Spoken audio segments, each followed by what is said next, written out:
Antes de analizar en sí a lo que respecta al modelo logocentrista y expresionista, debemos mencionar que ambos pertenecen a los modelos de formación de educación artística. Por tanto, en la educación artística la noción de arte está en constante cambio. Todo esto se debe al transcurso del tiempo, a los procesos de desarrollo que se dan en la educación.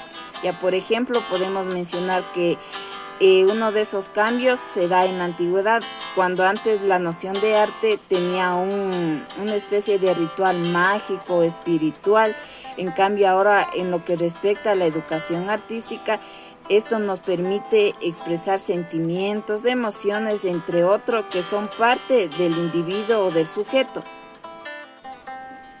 Ya analizado a dónde pertenecen a lo que es el modelo logocentrista y expresionista, vamos a empezar primero analizando el modelo logocentrista. El logocentrismo proviene del griego logos, que significa verdad, y logía, que significa razón, es decir, que habla de la verdad única, en donde la una es primaria y la otra secundaria. El logocentrismo es la tendencia filosófica de tomar al ser como una identidad que puede reducirse a su expresión lingüística.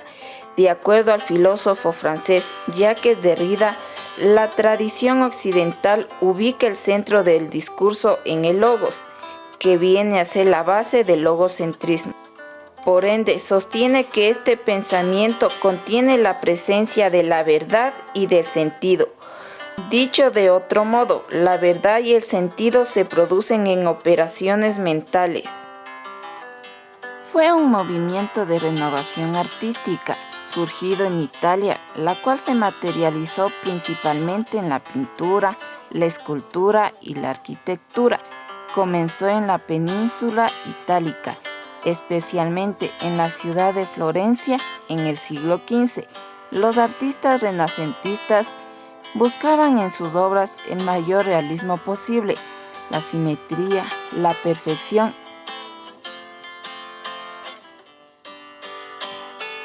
Coloca en el centro de la acción educativa el propio hecho artístico y sus productos. Su objetivo principal consiste en dotar a los individuos de las herramientas y conocimientos precisos para conocer y producir tales artefactos. Entre las características principales podemos mencionar los siguientes. Propone reglas y principios universales. Utiliza la razón y el ideal estético. Es un modelo formativo de la educación artística. Es una práctica sistematizada. Es un modelo que va de lo fácil a lo difícil.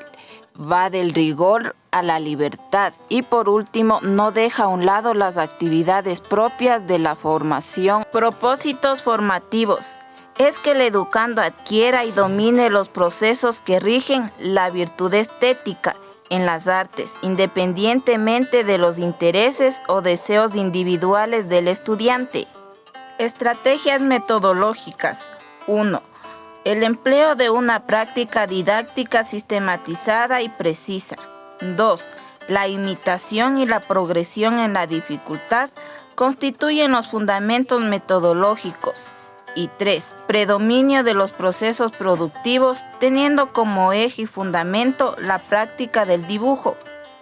Como segundo tema tenemos al expresionismo, que es un modelo de educación artística. El expresionismo es una corriente artística, el cual busca expresar las emociones y sentimientos más profundos de los autores. Ahora analizaremos el siguiente fragmento, que es de Edvard Munch, para que nos quede más claro a qué se refiere el expresionismo. Este autor manifiesta que la forma en que uno ve depende también de un estado emocional de la mente.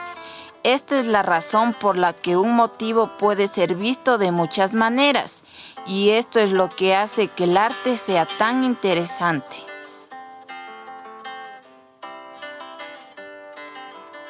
El expresionismo fue un movimiento de vanguardia surgido en Alemania a principios del siglo XX. Coincidió con el fauvismo francés. Este movimiento se caracteriza por tener una matiz más pesimista, más feo por así decirlo, ya que los expresionistas alemanes no escatimaron en mostrar lo morboso, lo prohibido, lo obsceno, entre otros aspectos. Por ende, el expresionista viene a ser una deformación de la realidad para expresarla de forma más subjetiva. Por ende, se requieren mostrar sentimientos, emociones, algo que ilustre la naturaleza y el ser humano.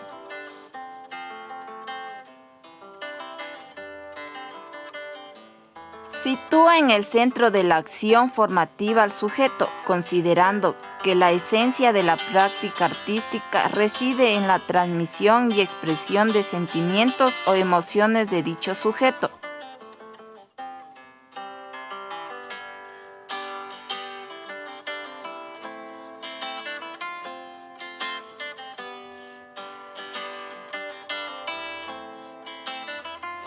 Entre sus características tenemos los siguientes. 1. Considera que la esencia de la práctica artística reside en transmitir y expresar los sentimientos o emociones de los sujetos. 2. Es el modelo más extendido en las propuestas de educación artística. Y 3. Es parte del arte plástico y visual, especialmente en las etapas iniciales. Fundamentos. La concepción de la infancia como cultura y concibe el arte como la manifestación más legítima de la expresión. Concepción del arte por parte del sujeto. 1. El hecho artístico es ante todo subjetivo. 2. Reacciona al modelo racionalista ilustrado. El arte, más que una cuestión de razón y de normas, es un hecho que acontece en el interior del sujeto. Y por último, la concepción del artista como genio es la capacidad para el arte al momento de cuestionar alguna obra artística. Propósitos formativos. Usar las artes en actividades más elevadas para el ser humano, para conducir a este al estudio final y definitivo de su proyecto antropológico, es decir, al encuentro con sus esencias internas. En las estrategias metodológicas del modelo expresionista tenemos los siguientes. La libertad creativa frente a la institución. 2. Libertad innata y originaria, no mediatizada por la cultura. Carácter práctico de la formación artística en el modelo expresionista. El modelo conlleva a un radical destierro de la reflexión y el análisis en toda acción formativa. Solo hay lugar para la expresión de la importancia interior de cada sujeto. 2. La formación artística, según este modelo, resulta ser eminentemente práctico.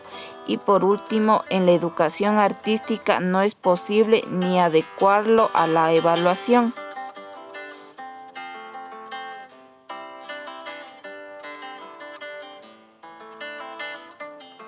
En la actualidad, el modelo expresionista mantiene su vigencia en buena parte de las propuestas formativas que se realizan para los niveles iniciales de la enseñanza general y en buena parte de las prácticas de la educación artística informal.